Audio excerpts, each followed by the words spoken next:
We're gonna make a Southern Italian dish called Chicken Pizzaola. It means in the style of pizza. I like pizza, you like pizza. That means delicious tomato sauce, melty cheese, and tons of flavor. This dish has been adapted over time. There is no one way to do it, so I'm gonna show you my struggle meals version right now. Life can be a struggle, but a good meal doesn't have to be. We can make creative, nutritious, and inventive dishes that won't break the bank. We'll eat well and save money, because that's what we do. Welcome to Struggle Meals. We're gonna start off with boneless, skinless chicken breasts. They don't have a ton of flavor, but they're gonna have a ton of flavor when I'm done with them after we give them the pizzaiola treatment. So I'm just gonna put my hand on top and I'm gonna sort of cut the chicken in half, give me 2 halves right here, as if you were sort of like making a chicken cutlet. By cutting these chicken breasts into smaller pieces, it's gonna take less time for them to cook. It's also gonna give me 4 portions instead of 2. I'm gonna go wash my hands now. All right, I'm salting the chicken breasts and some pepper. We're gonna hit it with a little bit of garlic powder as well. You know, by cutting the chicken breasts in half, we also doubled the surface area, which gives us more opportunity to add flavor.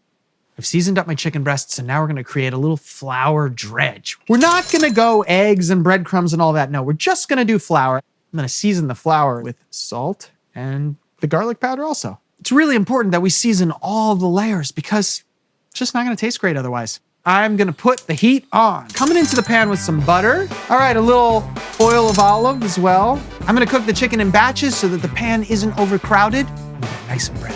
When you salt chicken, it draws the moisture out, but it's really important that that moisture isn't in the chicken when it hits this pan, because 2 things will happen. 1, tons of splattering, and 2, steam, which does not equal crispiness. That's why we're using the flour to dry out the chicken. I'm going into the pan and I'm placing it away from me. So basically what I'm looking for right now is the perfect amount of brownness on the chicken, because when we get to the stage where we add the pizza sauce, that's what's actually gonna cook the chicken all the way through. That's called braising, and that's what makes this dish so delicious. So I think my chicken's brown. Let's take a peek. Chicken's looking absolutely fantastic. We got that nice brown sear on there. Chicken's coming off. I'm gonna rest these pieces right here on the plate. Now we can build our sauce. We're gonna deglaze the pan with some white wine, just a little bit. Be careful here, there will be splattering. We put liquid into the pan, and all the bits stuck on the pan are now incorporated into a liquid that will become our sauce. And you also get this nuanced acidic undertone, which sounds fancy, but really, it just means more flavor. Let's add our tomato puree. I'm combining all that butter and olive oil and chicken bits with the white wine and the tomato. And this is what we're gonna cook our chicken in. I like a really simple and flavorful pizza sauce, but for me, that means adding fresh basil. So let's head over to the herb garden. You know, I bought this plant and it just keeps growing, giving me free food. Aromatic, fresh, and green. I'm gonna cook the basil in my pizza sauce here. Some would say a pizza sauce ain't a pizza sauce without oregano. And we can get even more free flavor from the packet drawer in the form of red pepper flakes. Mamma mia. Spicy pizza sauce.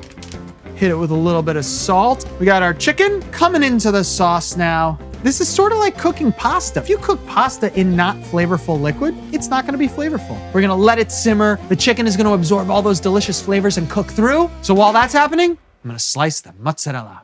We've got the mozzarella here, and melty cheese is so important if you're doing anything in the style of pizza. All right, we're gonna just put like 2 pieces maybe on each piece of chicken. So that's pretty great right there. Now, let's cover this so the cheese melts even faster. A perfectly fitting hat. That looks fantastic. See, this is why we want to use fresh sliced mozzarella, because it's gonna melt in a beauteous manner rather than shredded stuff, which just wouldn't look as elegant as this. Let's plate it up. Let's grab some sauce, chicken, a pizzaiola. I'm gonna put some more basil on top so that we know that delicious and elegant flavor is in this dish. And now it looks like the Italian flag. This looks so fantastic. It smells delicious. It's only $2.80 a serving. So what do you say we dig in? Oh, very nice.